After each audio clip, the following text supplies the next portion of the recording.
One of the things we do at the National Center for Biblical Parenting is train parents how to train a child's conscience. Let me show you why that's so important, because it will help you as you're moving forward in all kinds of ways.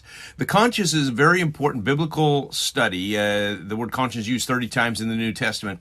And it really helps a child to do the right thing even when no one's watching. It helps them to complete tasks. It helps them deal with correction well. It's all about this inner conscience that God has placed inside of the heart that's so powerful for a child to understand and have an active working conscience.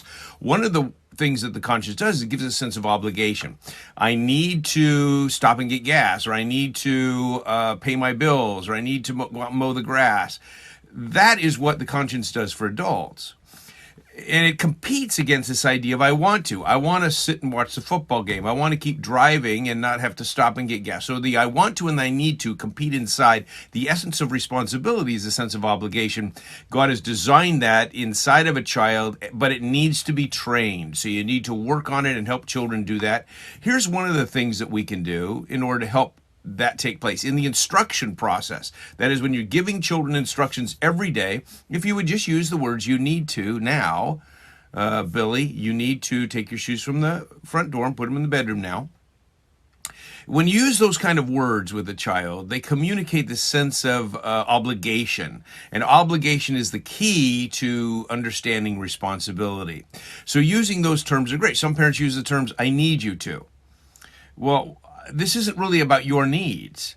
If it was about your needs and the child would be learning to please you, to satisfy your needs so you don't have some eruption or something, no, we're not trying to do that. What we want to do is train the conscience, and if we use the words you need to, that helps to facilitate the sense of obligation. Sometimes children have the wait a minute disease because they're competing inside with the I want to versus the I need to. And what we're doing is helping children realize you need to now, because sometimes you just have to give up your wants and you have to do what you need to do now. So I'm not saying every child needs to instantly obey and do everything a parent says immediately, but I do think there's some children who have a challenge in this area that would benefit from some work and some therapy in this area in their lives for a significant period of time. So it might be appropriate for you to say to your son, look, every time I call your name, you need to come to me right now. And we do that for a while as we're trying to help this child strengthen the conscience. We're exercising this part inside that helps children have a sense of I need to instead of I want to. It helps build this very important part of what's going on inside. For more biblical parenting tips, follow me here.